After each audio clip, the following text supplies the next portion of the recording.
ఖమ్మం జిల్లా Kalluru revenue division పరిధిలో చెన్నూరు గ్రామంలో అలవాల కృష్ణయ్య భూమిని తన అన్నయ్య అయిన అలవాల బసవయ్య తప్పుడు అగ్రిమెంట్లు సృష్టించి అక్రమంగా పాస్ పుస్తకాలు పొంది మమ్మల్ని తీవ్ర ఇబ్బందులకు గురి చేస్తున్న మా అన్నయ్యపై చర్యలు చేపట్టి అట్టి పాస్ పుస్తకంను రద్దు చేసి మా భూమి మాకు ఇప్పించగలరని కల్లూరు సబ్ కలెక్టర్ కు ఫిర్యాదు చేశారు. ఈ సందర్భంగా ఏర్పాటు చేసిన విలేకరుల సమావేశంలో వారు మాట్లాడుతూ అక్రమ పద్ధతుల్లో పాస్ పుస్తకాలను పొంది నిరంతరం మమ్మల్ని మా బిడ్డలను ఇబ్బందులకు గురి చేస్తూ మాపై దౌర్జన్యం చేస్తున్నారని కన్నీరు మున్నీరయ్యారు. ఈ విషయంపై పోలీస్ స్టేషన్ లో ఫిర్యాదు చేయడం జరిగిందని తెలిపారు. మా అన్నయ్య కుటుంబం వారు పెడుతున్న బాధలు తట్టుకోలేకే చచ్చిపోదామనిపిస్తోందని ఆవేదన వ్యక్తం చేశారు. ఇప్పటికైనా అధికార యంత్రాంగం తనకు విచారణ జరిపించి అక్రమ పద్ధతుల్లో పాస్ పుస్తకాలు పొందిన విషయాన్ని గమనించి అట్టి పాస్ పుస్తకాలు రద్దు చేసి మాకు న్యాయం చేయగలరని కోరుతున్నారు.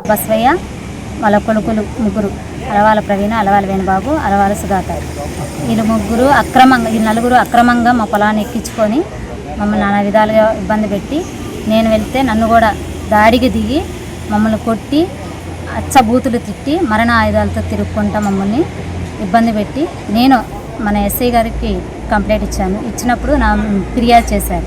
వాళ్ళ మీద ఎఫ్ఐఆర్ అయింది. ఎఫ్ఐఆర్ అయిన తర్వాత ఇప్పుడు మా నాన్నగారు గోడ కొట్టినందుకు ఎఫ్ఐఆర్ చేయలేదు. అందుకనే మా భూమి మాకు ఇప్పించాలని మేము అధికారులు దృష్టికి తీసుకొచ్చడం జరిగింది. మేము ఇద్దరు అన్నదమ్ములం కలిసి 14 ఎకరాలు చేసుకున్నాం. ఈ 14 ఎకరాలల్లో ఆయనకు అవసరాలు వచ్చేసి 1 ఎకరం అమ్ముకుంటే ఆ ఎకరం నేను కొనుక్కున్నా. నా కొనుక్కున్న కాన్వెన్సీ 2 ఎకరాలు ఆయన గారు దొంగ పాస్బుక్లు పెట్టి అగ్రిమెంట్లు పెట్టేసి దొంగతనం ఎక్కించుకొని నన్ను నానా ఇబ్బందులు ఇది చేసి నా పిల్లల్ని నన్ను కూడా మాకు పొలాన్ని మేము పొలం మీద పోయి మరి అలవాల కృష్ణయ్య, అలవాల బసయ్య వాళ్ళ అన్నదమ్ములు పొలం ఇద్దరు 3 కుటుంబం కొన్నాము. ఇద్దరు పంచుకున్నాక మా 2 ఎకరాల పొలం ఎక్కించుకొని దాంట్లో తిరుగుతుండగా మేము ఇప్పటి వరకు సాగులోనే ఉన్నాం. సాగులోనే ఉండికుండా ఇప్పుడు భూపార్త వచ్చిందని మాకు అయిద్దని మమ్మల్ని పోనీయకుండా నానా విధాలుగా మమ్మల్ని పొలంలో పోనీయకుండా మా సార్ను కొట్టి, నా బిడ్డను కొట్టి అడ్డగోలుగా తిట్టి వంతున చిక్కచిక్కగా చేస్తుంటే పోలీస్ కంప్లైంట్ ఇచ్చాను.